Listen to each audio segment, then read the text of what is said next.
name is Jeff Hayward. Kia ora, everybody. I work with Volunteer Wellington as the relationships lead.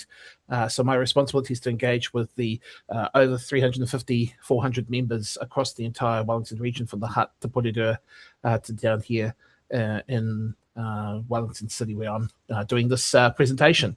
I'm going to share my screen so we can go through it. I understand that Matthew is going to be the conductor of any feedback or questions or comments, so you'll message him appropriately. So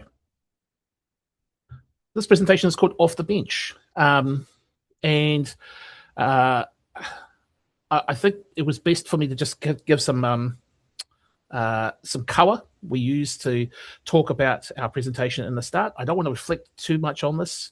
These will seem like they're quite obvious, but they sit in alignment with our organisation's values. So they're as much about you guys as they are about me, making sure that this is a safe space for that kind of contribution and sharing of knowledge. So if there's the request was to talk about volunteer recruitment, but everything we discussed today somewhere within these three areas: recruitment, retention, and recognition. Many organizations spend most of their energy on the recruitment because it feels urgent. However, retention and recognition are often where the biggest gains can be made. If people enjoy volunteering, they feel valued, recruitment becomes significantly easier because the existing volunteers stay longer, they become advocates for your organization. So the objective is not simply to find volunteers, it's to create an environment where people want to become involved, continue contributing, and contribute and encourage others to join as well. So the question that'll be going through your mind is, what does a club or a code look like without volunteers? I thought it might be helpful to give you a thought experiment. So you can close your eyes if you want to, or you could just be, able to do this in your head without doing that. But imagine you're part of a sporting club that has its regular sports day on a Saturday morning. And you turn up at the ground or the field or the court or whatever it is. And there's no coach, no referee, no team manager, no uniforms, no registrations processed, no committee to organise the season, no fundraising to keep the fees affordable, but perhaps most importantly, no people that are participating, kids, rangatahi, adults who are on that field wanting to participate, on that court wanting to participate, in the pool wanting to participate. No volunteers equals no club, no code. So every game, training, fundraiser, registration, sausage sizzle, team photo, website update, and committee decision happens because someone volunteered their time. So volunteers are not an optional extra. You already know that. They are a core infrastructure of your organization. The key then is to make it easier. Many people want to help, but they don't know what's needed, how much time is involved, whether they have the right skills. Your job is to remove those barriers. Now, people don't leave because they're unwilling. They leave because volunteering becomes difficult. So those retention strategies can include really clear opportunity descriptions, role descriptions, breaking the tasks, the jobs into smaller tasks, documenting your processes, your procedures, trying to get as much of that institutional knowledge out of people's heads and putting it on paper, having a volunteer handbook or welcome pack so you don't have to keep going over the same material each time you bring a new person in. It's a lot more easy for you. Pairing new volunteers with experienced volunteers, that tuakana taina principle, younger brother, younger sister, older sister. Succession planning. Starting to think when you are in those positions, how are you going to make sure that if you were, and I apologize if this sets as a trigger warning, I don't mean to do that, but if someone gets hit by a bus, how are you going to respond to that? How are you going to make sure that you can continue to do the mahi that you need to do? Even if technology plays a role here, online rostering, clear communications channels, and also having a clear contact list so you know who to talk to when you're looking for help. So those are just really good examples of making it easier to volunteer, because the easier it is, the longer people want to stay. Now, before before discussing those recruitment tactics, it's important to remember the motivations. People volunteer because something matters to them. For some, it's supporting their children. For others, it's giving back to a community that supported them. Some people seek connection. Some want purpose. Some want to contribute to something bigger than themselves. So that recruitment becomes a lot easier when we focus on why they participate, why they want to participate, rather than simply asking them to fill gaps. When organizations focus only on filling positions, that recruitment becomes transactional and people become just as interchangeable as a sprocket or a tire. When organizations connect people to purpose, it becomes more about relationships and it's more sustainable. And that's why we talk about tuao, because it's a culture that gives for each other, not for yourself, but because you are collectively contributing. And you can all see your relevance and connection to that. Tuao is a Māori word. It's in Te Ao Māori. It is that concept of giving beyond. It should be as natural as breathing. There's someone who is Māori, that identifies as Māori. Volunteering is not something you choose to do. It's just happens. And we kind of sometimes use the flippant word voluntold, but it still means the same thing, right? It's that it is just as natural. And so that culture within your organization, shifting towards that kind of tuao approach, means that a lot of those barriers that people might have about joining something that's new is a lot easier because they can see themselves and the why that's attached to that. Now, there's just one more thing I want to carry on before I go to the next slide. Volunteers are not extraordinary people. They are ordinary people doing extraordinary things. So it is about culture. It drives that behavior. It drives, again, when people see their own value attached to the things that they do, no matter how big or small you think it might be, it actually reinforces the culture, and that makes it easier for people to stay and easier for people to join. This will not be a surprise to you for those who are already thinking about it. Your greatest recruitment pool is already around you. The parents watching from the sideline, grandparents supporting their mokos, senior players, former players, supporters, and community members. They're already there. They understand the culture. They understand the purpose. They may already have a relationship with the organization. Having clubs searching for volunteers while overlooking the people already showing up each week is not a good strategy. It is about connecting that why with people who are already connected, makes that why a lot easier. Now, I've been involved in organizations. I'm sure you all have been involved in organizations where the temptation is, a small group of people do all of the mahi. Those super volunteers. And again, that creates risk because it can lead to burnout. It can lead to frustration, can lead to poor succession planning, and volunteers who could have had a role to play leave early. So I want us to start thinking about moving away from super volunteers and move towards micro volunteers. Or put another way, the future is many hands, light work. Not 10 people doing 20 hours each, but 100 people doing 1 or 2 hours each. That's the end goal, right?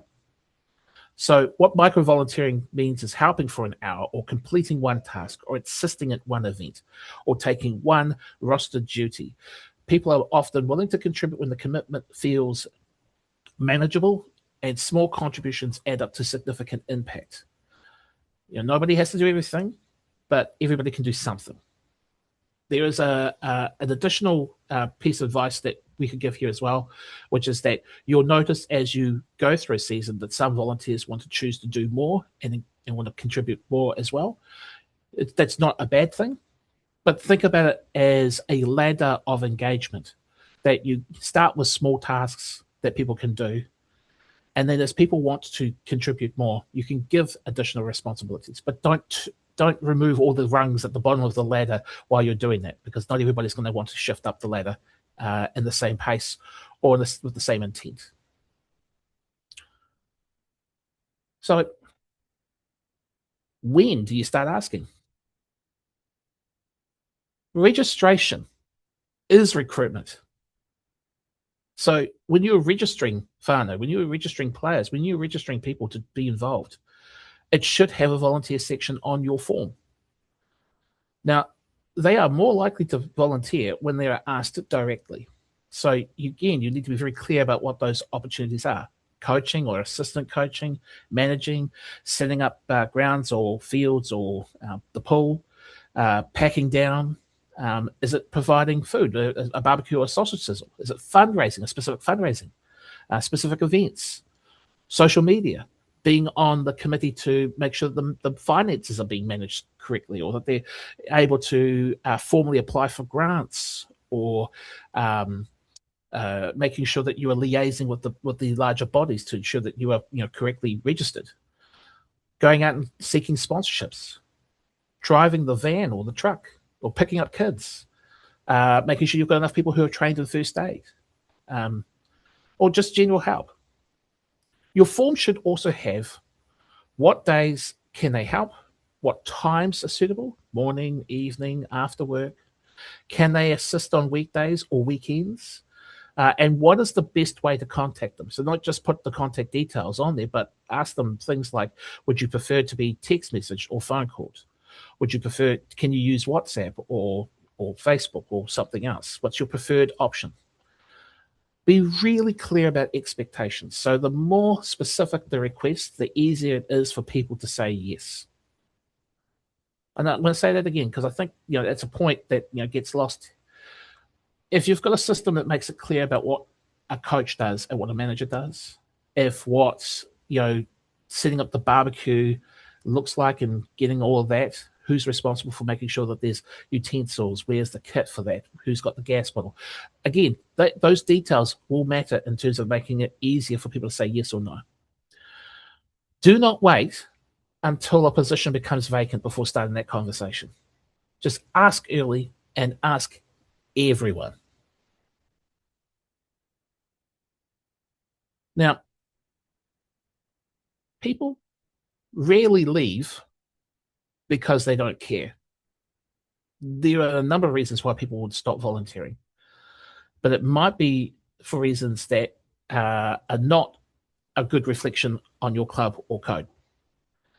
They might leave because they feel unappreciated, or they become overwhelmed. The expectations were unclear. They were doing too much in terms of balancing with everything else they've got to do. There was a conflict that wasn't addressed, or because no one simply talked to you or asked you how you were going.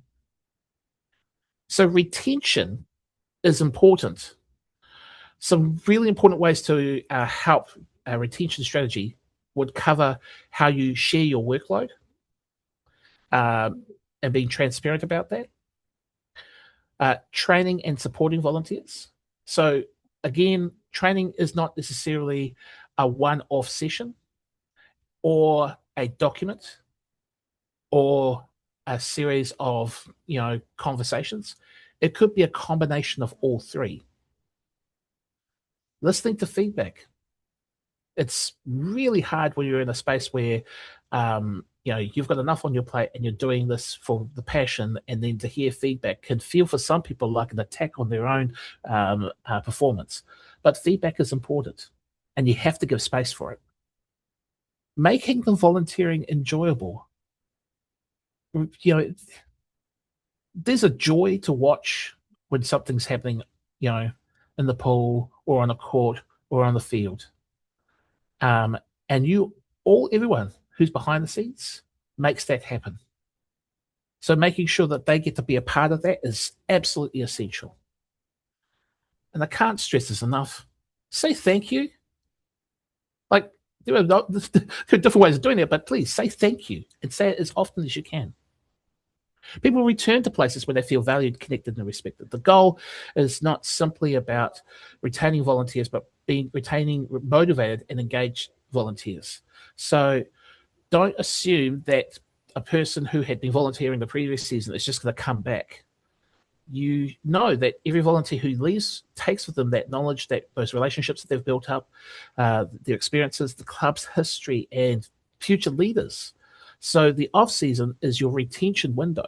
It's to keep the organization in people's thoughts the entire year round and keep those fires burning, the ahika. Now, this is part of that whole conversation of keeping talking to people.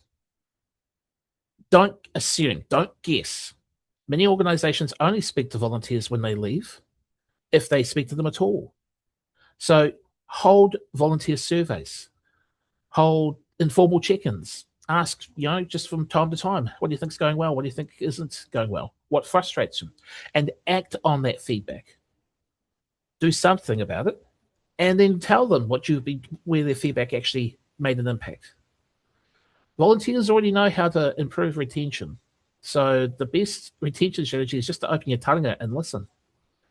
Those who are asked for their opinions are more likely to feel valued and invested in the future of the organization. That their efforts are meaning that they can actually also see improvements as well. So when I was talking to Helen about this slide, I wanted to talk about the concept of the game ball. Some people will understand this. It's certainly used in American football. It's used in a number of other environments. And it's about, again, having that connection through maybe a small gesture or small action that they are actually part of a bigger deal. It's not about, the performance of KPIs or who scored the most tries or whatever it is. It's actually just about the contribution. Player of the day is an example that's very close to that, right? So that connection is how the commitment maintains. They create that belonging to keep coming back. And for me, the game ball is trying to find a person who isn't necessarily the star performer in terms of the points on the scoreboard, but about how their actions made a big impact.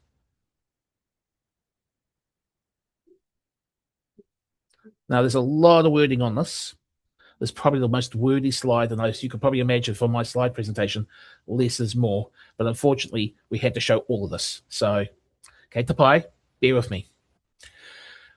Recognition is most powerful when it's genuine, when it's personal, when it's timely, and when it's consistent.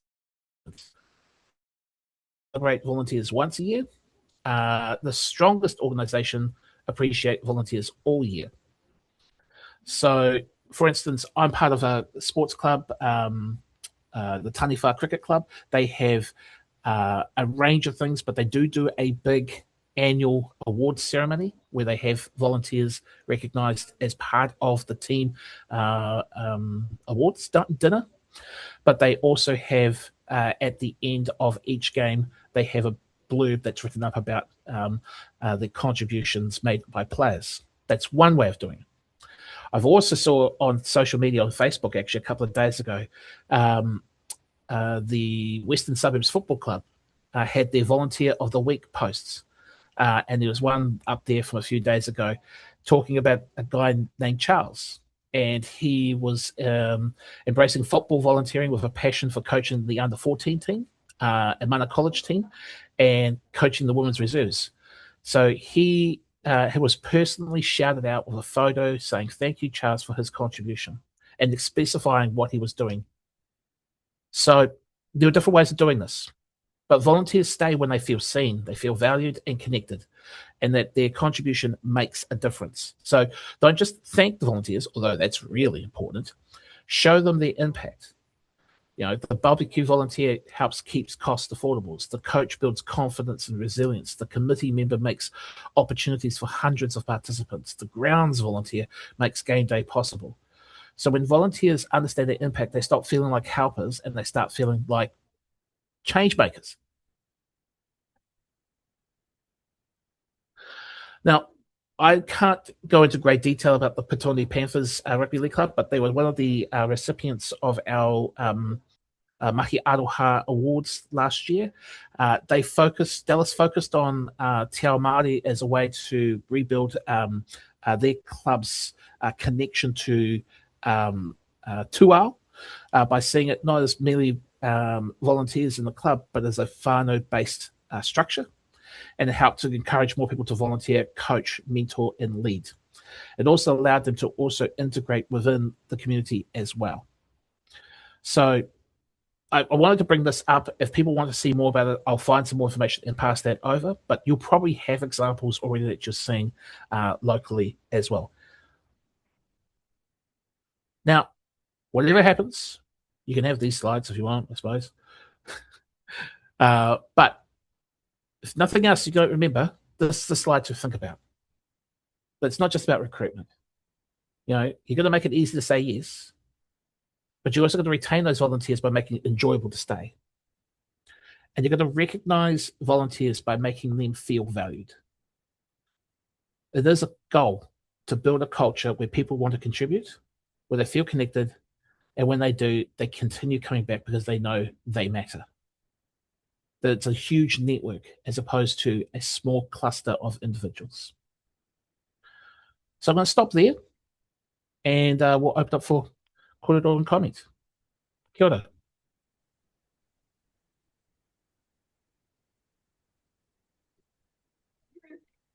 Some questions, just jump right in. We're quite happy to take them. And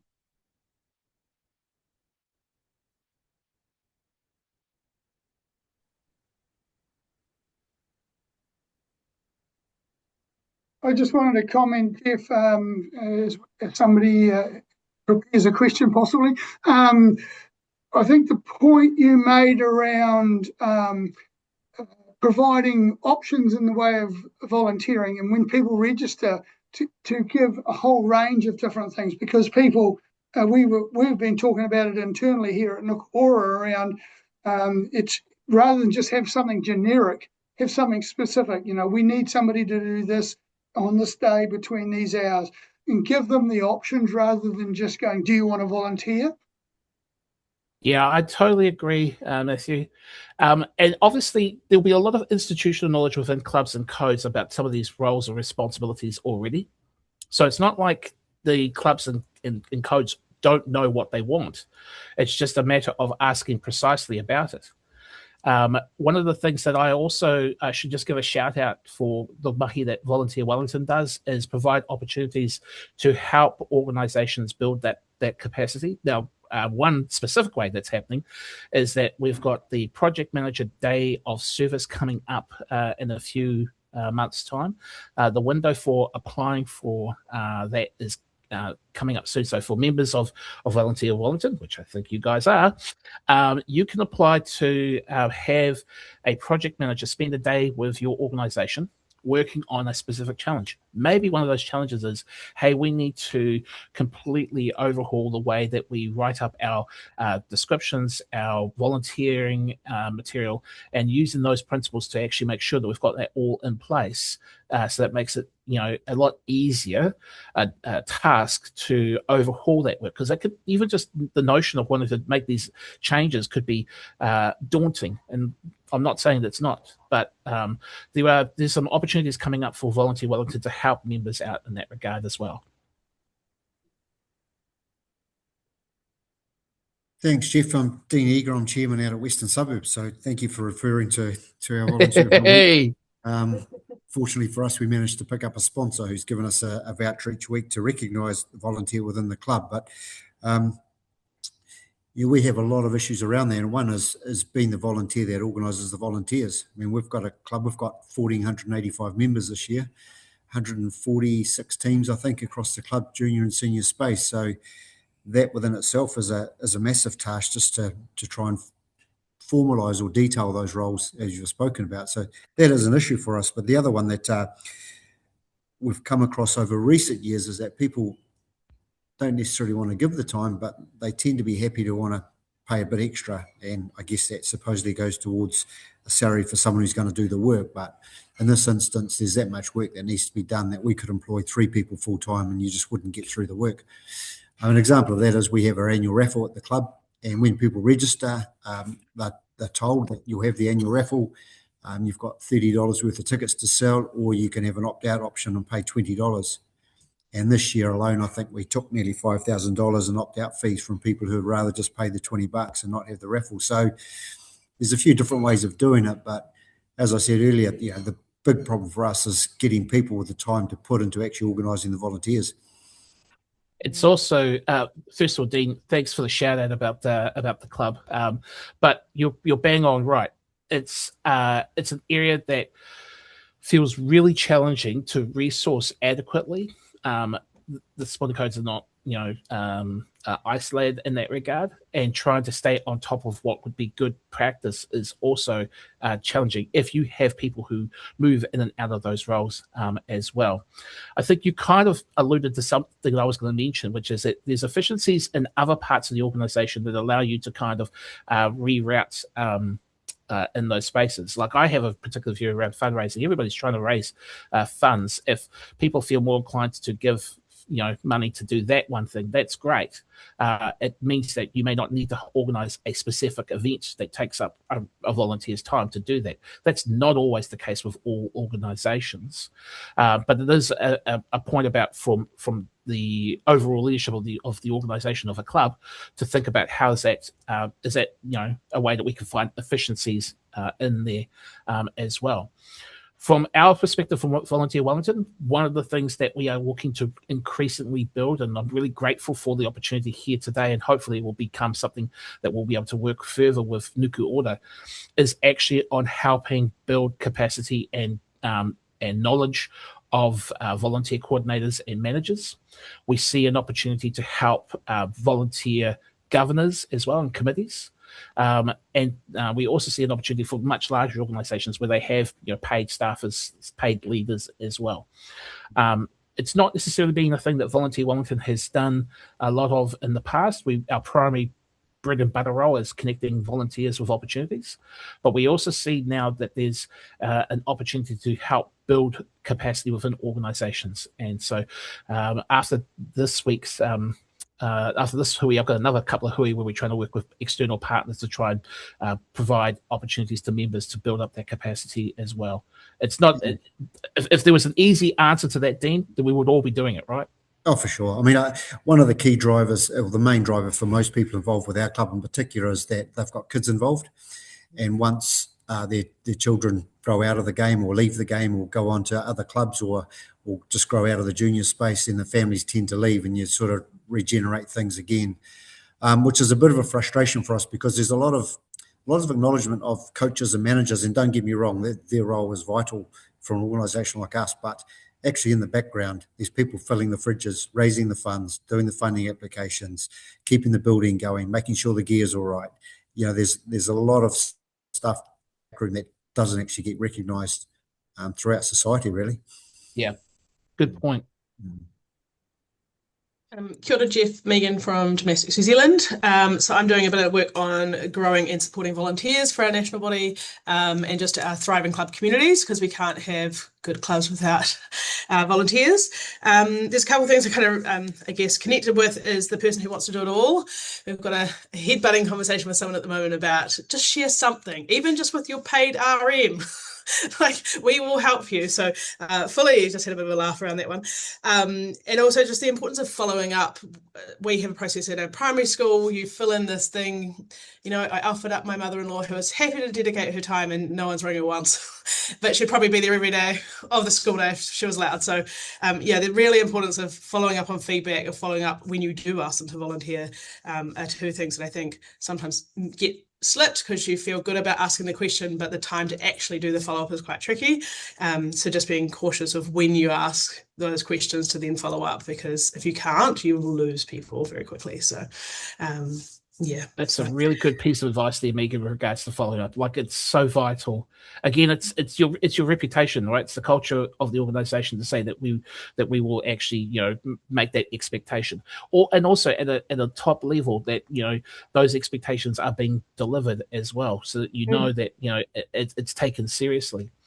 With regards to the other point around trying to deal with the super volunteers, one way that we've approached this is to say, look, we're mindful that if that person is incapacitated as an organization, all of that institutional knowledge is gone. Like, it's just, so, the framing that we've been using around that is around succession planning. If we frame it around, you will not be here forever. It is important to put that information somewhere and to help with that to transition, so they don't feel like they're losing. That individual doesn't feel like they're losing something. They're actually, becoming more of a mentor and gaining an opportunity to actually pass that knowledge on as well. I mean, again, this is a challenging one to do in practice, but we're holding a session coming up in a few months' time with a guy named Keith Vaughan. Some people will know him. His background's actually in HR, but his teaching is going to be around how to have challenging conversations with volunteers around expectations and performance of that. So it might be an ideal opportunity, and I'll give some details to Matt to pass around as well if people want to register and participate in that as well. Yeah, appreciate it.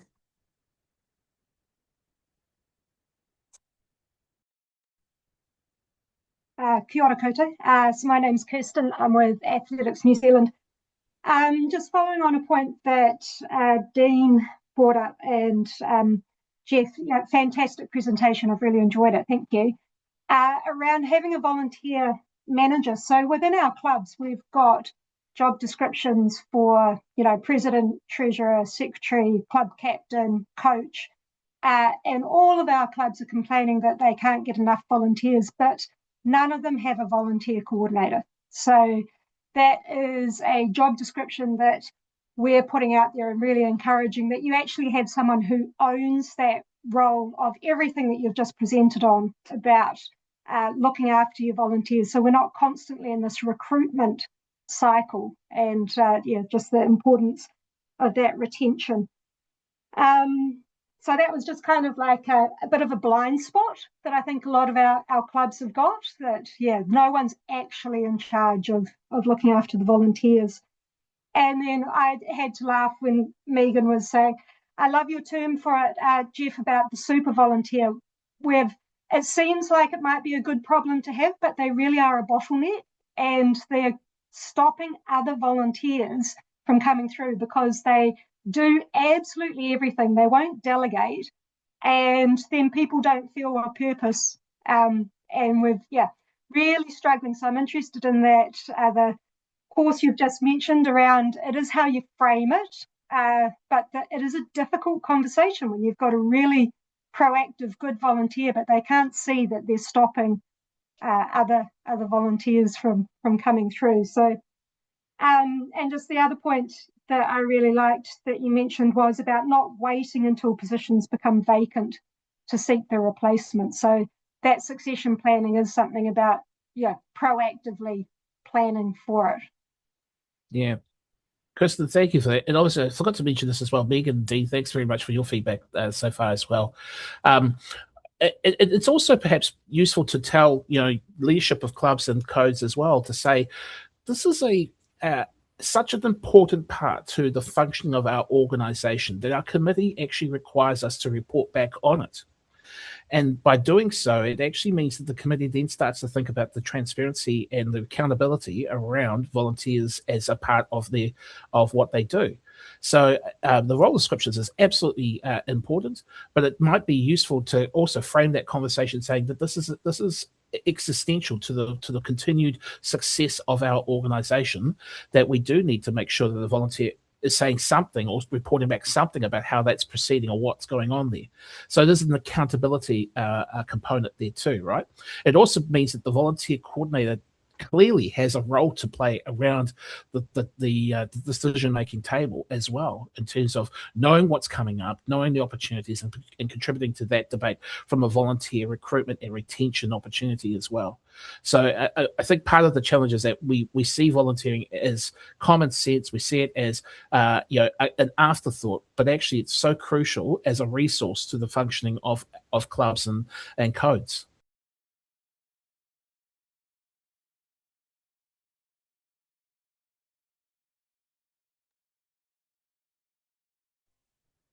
Any further questions from anybody? Well, thank you for attending, everybody, and Jeff, ngā mihi nui. I just found this absolutely sensational. It was succinct and it made sense, and I'm really appreciative of the time that you put together this presentation. For those who are attending, we will edit this webinar and we'll stick it up onto our resources page on our web, Nuku'ora web page, probably in the next week. So if anybody else in your organisations wishes to follow up and have a look at this, we can do that. If you have any questions following this, happy to answer them, and we can direct them to Jeff or Nuku'ora. We'll be able to do something in that space. But just finally, thank you for attending, and I wish you all a fabulous rest of the day. Yes, thank you. Thanks, Jeff. Thanks, peeps. Take care, everybody. Thank you. See you guys.